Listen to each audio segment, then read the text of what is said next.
Buenos días, buenos días. Buenos días. Buenos días, ¿cómo estamos? ¿Cómo estamos, hermanitos y hermanitas? Espero que nos encontremos bien. Hoy vamos a continuar estudiando el libro de Hebreos, capítulo 3. Hoy es viernes 10 de octubre. Ok. Tenemos que estar, nosotros debemos estar firmes en la fe, perseverando como hermanos de quién, como hermanos de Cristo. Somos hermanos de Cristo. Este capítulo 3 de Hebreo nos exhorta a considerar a Jesús como nuestro apóstol y sumo sacerdote, destacando la importancia de la fe y la perseverancia en nuestra relación con Él. Tenemos que tener relación con Él para continuar la perseverancia.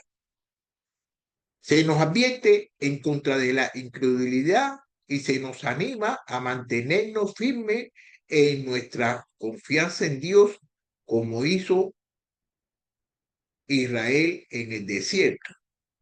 Este pasaje nos enseña acerca de la vitalidad de mantener una fe activa y una comunidad de apoyo entre hermanos en Cristo, particularmente en tiempos de prueba y dificultad. A través de las perseverancias encontramos fortaleza y esperanza en las luchas diarias que esta clase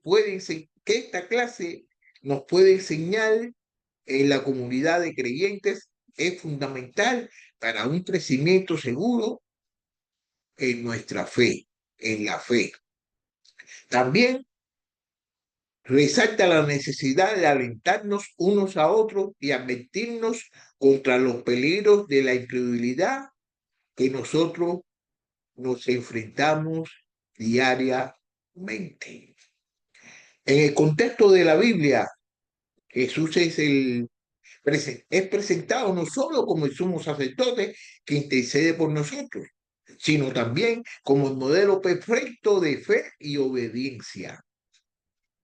Él es el cumplimiento de todas las promesas de Dios y nuestra perseverancia en la fe se fundamenta en su obra completa. Ahora, pasamos al tercer argumento a favor de la superioridad de Cristo. Cristo es superior a Moisés. Por supuesto, Moisés era el gran héroe de la nación judía. Y para Pablo, probar la superioridad de Cristo sobre Moisés equivalía a probar la superioridad de la fe cristiana sobre el judaísmo. ¿Cómo podía esta gente volver al judaísmo cuando lo que Cristo ofrecía era mucho mayor que lo que Moisés podía ofrecer? Cristo es mayor en su oficio. Vamos a ver lo que dice aquí el libro de Hebreo capítulo 3, del versículo 1 y 2. Por tanto, hermanos santos, participen del llamamiento celestial, consideren a Jesús el apóstol y sumo sacerdote de nuestra fe, el cual fue fiel al que lo designó, como también lo fue Moisés en toda la casa de Dios. Aunque ejerció las funciones de sacerdote, aunque ejerció las funciones de sacerdote, Moisés y Aarón estaban entre sus sacerdotes, y Samuel y entre los que invocaron su nombre, ellos clamaron al Señor y él les respondió. Incluso de rey, una ley nos dio Moisés, una herencia para la asamblea de Jacob. Él era rey en Jesurún, cuando se reunió los jefes del pueblo junto con las tribus de Israel. Vivía, viva Rubén y no muera, y no sean pocos sus hombres. En cuanto a Judá, este dijo, esto dijo, escucha, oh Señor, la voz de Judá y traerlo a su pueblo. Con sus manos luchó por ellos. Sé tú, sé tú su ayuda contra sus adversarios. Sin embargo, Moisés fue llamado por Dios mientras que Cristo fue enviado por Dios. Cristo es el apóstol o el enviado. Moisés fue llamado por Dios, mientras que Cristo fue enviado por Dios. Dios mío. Porque Dios, porque Dios no envió a su Hijo al mundo para juzgar al mundo, sino para que el mundo sea salvo por él.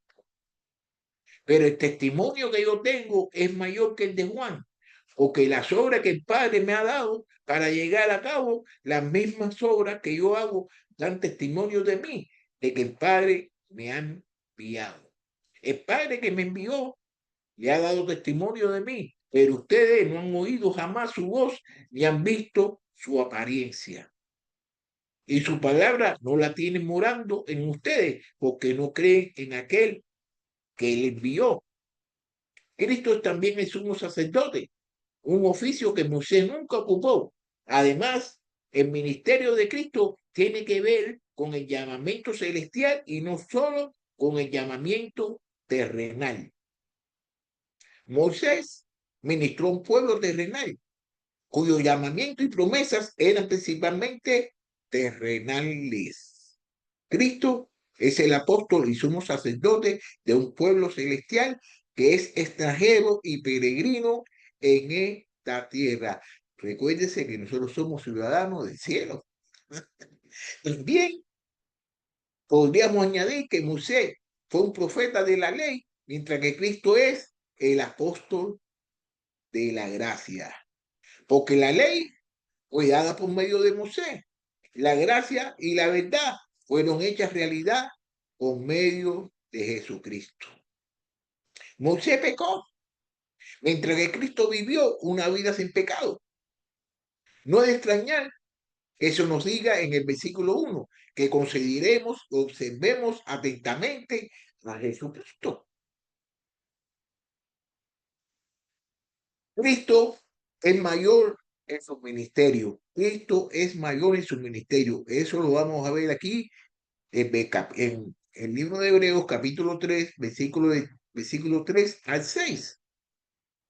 Porque Jesús ha sido considerado digno de más gloria que Moisés, así como el constructor de la casa tiene más honra que la casa, porque toda casa es hecha por alguno, pero el que hace todas las cosas es Dios. Moisés fue fiel en toda la casa de Dios como siervo para testimonio de lo que se iba a decir más tarde. Pero Cristo fue fiel como hijo sobre la casa de Dios, cuya casa somos nosotros, si retenemos firme hasta el fin nuestra confianza y la gloria de nuestra esperanza. Dios afirma que Moisés fue fiel, no así con mi siervo Moisés. En toda mi casa, él es fiel, como lo fue Cristo, el cual fue fiel al que lo designó, como también lo fue Moisés en toda la casa de Dios. Pero sus ministerios se separan en este punto. Moisés, Moisés fue un siervo, Cristo es el hijo. Moisés fue un siervo y Cristo fue el hijo. Moisés sirvió en la casa, mientras que Cristo es Señor sobre la casa. La casa, ¿qué significa la casa? Por supuesto, la casa significa la familia de Dios, no el templo o el tabernáculo. Hoy es la iglesia, pero Cristo fue fiel como hijo sobre la casa de Dios, cuya casa somos nosotros, que nosotros somos la iglesia. Si retenemos firme hasta el fin nuestra confianza y la gloria de nuestra esperanza.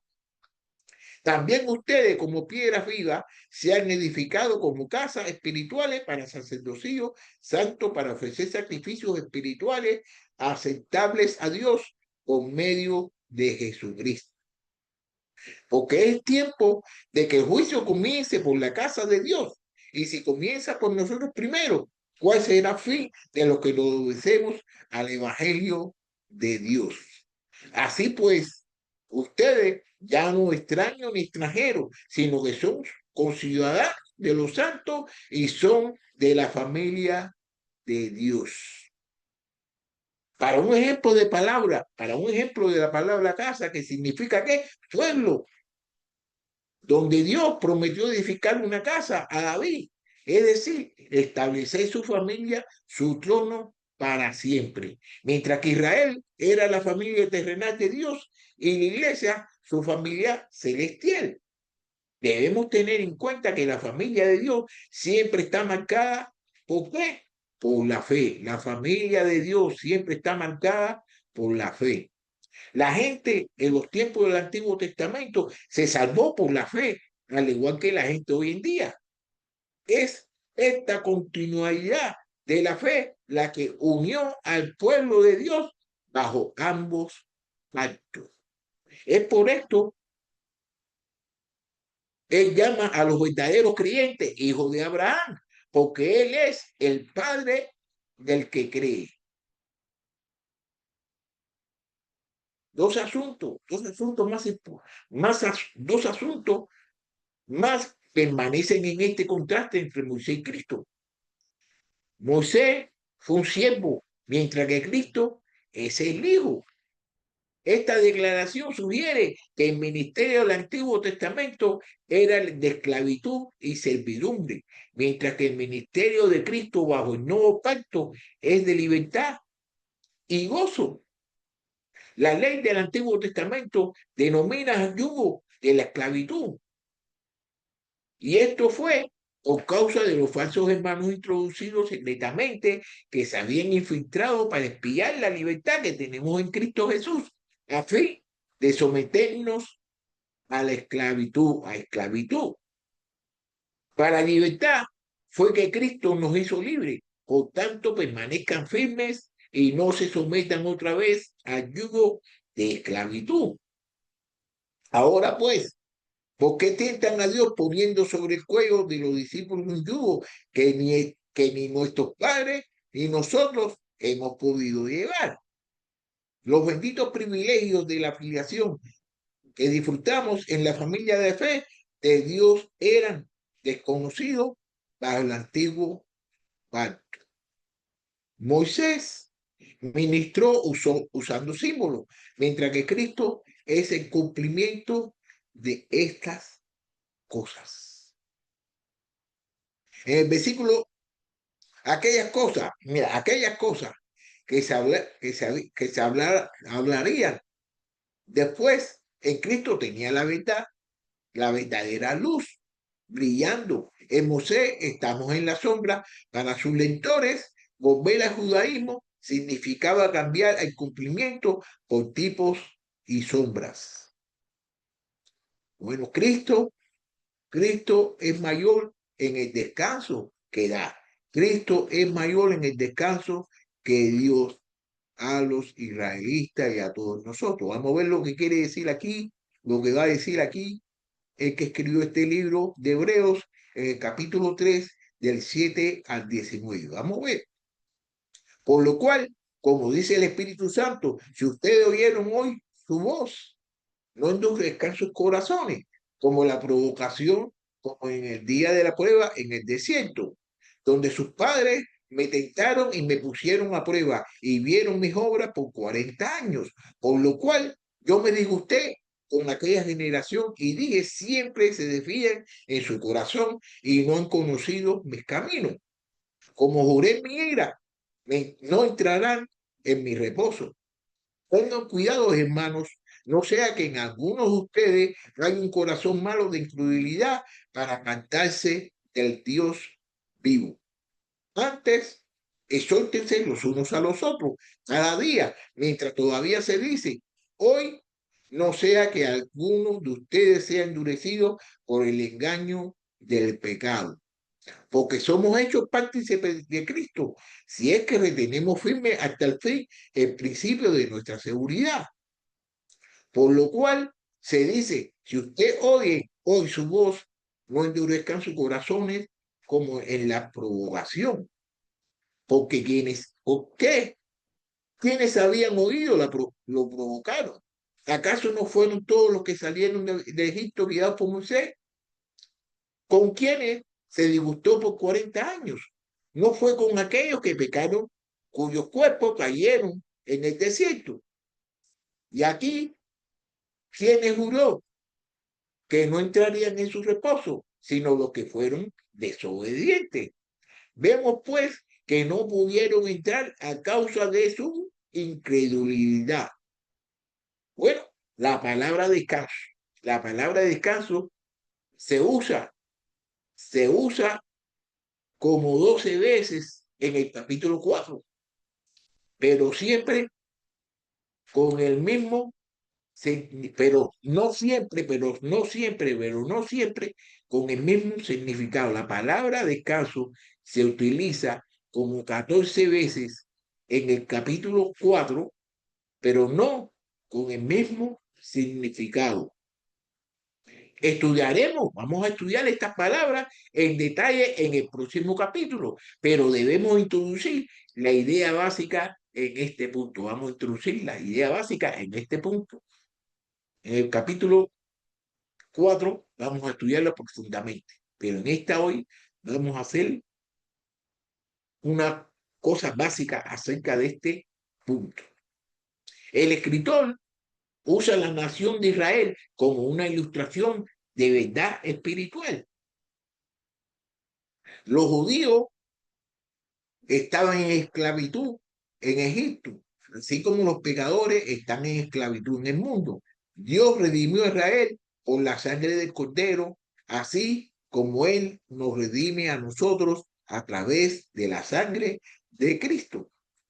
Dios prometió a los judíos una tierra de bendición y Él ha prometido a los suyos una vida de bendición, una herencia espiritual en Cristo.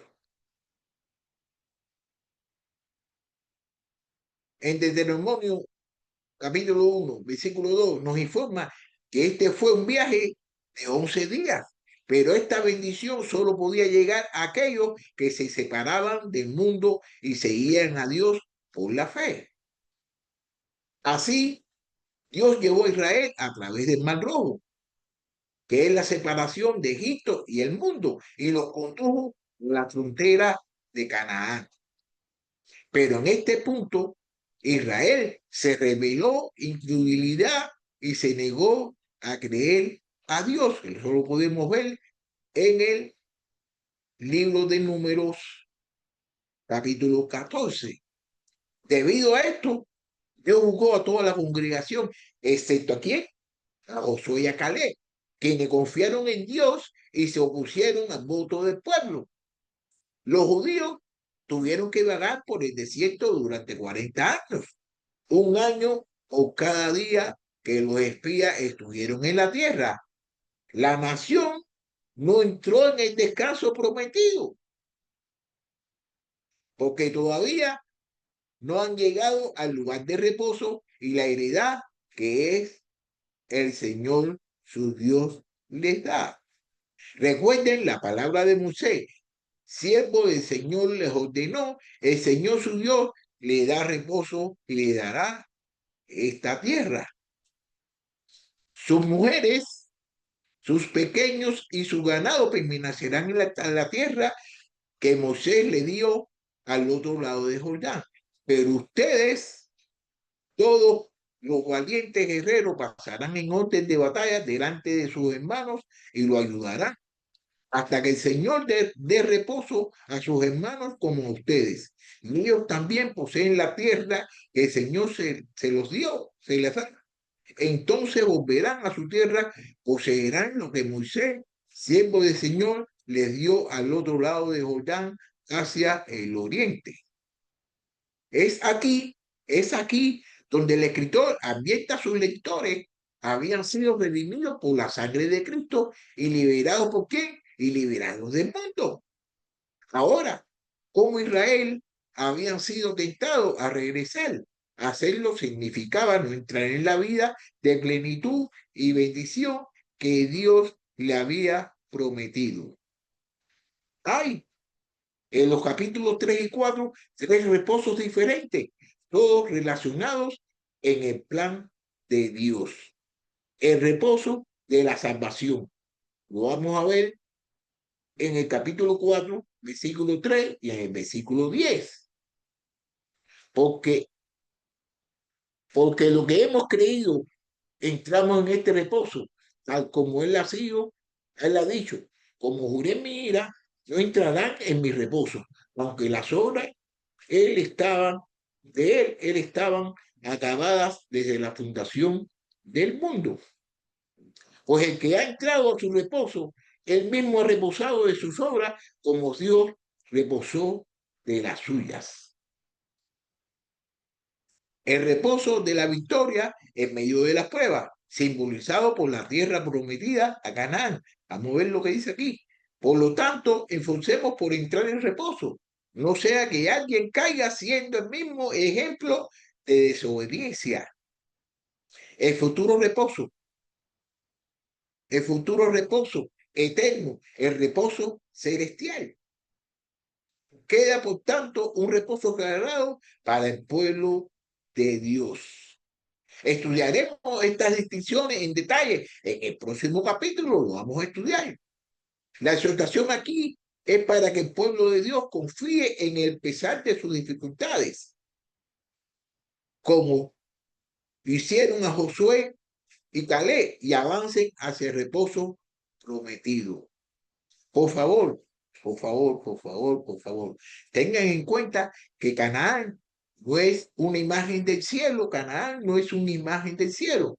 Es un símbolo de la vida de bendición y batalla, progreso y victoria que tenemos en Cristo al someternos a Él y confiar en Él. Se lo voy a volver a repetir. Tengan en cuenta que Canaán no es una imagen del cielo, es un símbolo de la vida de bendición y de batallas, progresos y victorias que tenemos en Cristo al someternos a Él y confiar en Él.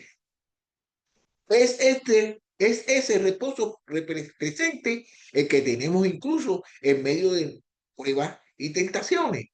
Este reposo ni Moisés ni Josué pudieron darlo. El escritor cita en el Salmo 95. Lo podemos ver el escritor cita el Salmo 95 y recuerda a los lectores la dureza de los corazones de Israel, que si lo pueden leer en el libro de Éxodo capítulo 17, también para ver cómo Israel provocó y tentó Dios cuando las cosas se pusieron difíciles. Los creyentes hacen esto hoy cuando vienen pruebas y tentaciones. Y aquí tenemos el tema básico de Hebreos. Avancemos hacia la madurez, venciendo al enemigo y reclamando nuestra herencia en Cristo. Usemos Jordán, usemos el Jordán, muramos a la vieja vida y reclamemos a la herencia presente que Dios ha planeado a nosotros. Porque somos hechura suya, creados en Cristo Jesús para hacer buenas obras, las cuales Dios preparó de antemano para que anduviéramos en ellas. ¿Puede estas advertencias en el versículo 12 aplicarse a los creyentes? Ciertamente, la incredulidad es un pecado que asedia a los cristianos y esta incredulidad proviene de un corazón malvado que descuida la palabra. Una cosa es confiar en Dios para la salvación y otra muy distinta es rendir nuestras voluntades y vida a Él para guiar y servicio, para guía y servicio diarios. Muchos cristianos Muchos cristianos todavía están vagueando en el desierto de la derrota y de la incredulidad. Han sido liberados de Egipto, pero nunca han cruzado el Canaán para reclamar su herencia en Cristo. Los judíos fueron comprados por la sangre y cubiertos por la nube, pero la mayoría de ellos murieron en el desierto. ¿Se trata, se trata de perder la salvación? ¿Se trata de perder la salvación? Por supuesto que no. Se trata de perder la vida de victoria y bendición o falta de confianza en Dios. Y ¿Y qué causa este corazón malvado de incredulidad? No oír las palabras, no oír la voz de Dios. Permitir que el pecado nos engañe. Qué importante es oír la palabra de Dios. Qué importante es oír la palabra de Dios. Si fallamos aquí, entonces comenzamos a desviarnos de la palabra de Dios. Y luego dudamos en la palabra. Rechazamos la exhortación de aquellos que quieren ayudarnos.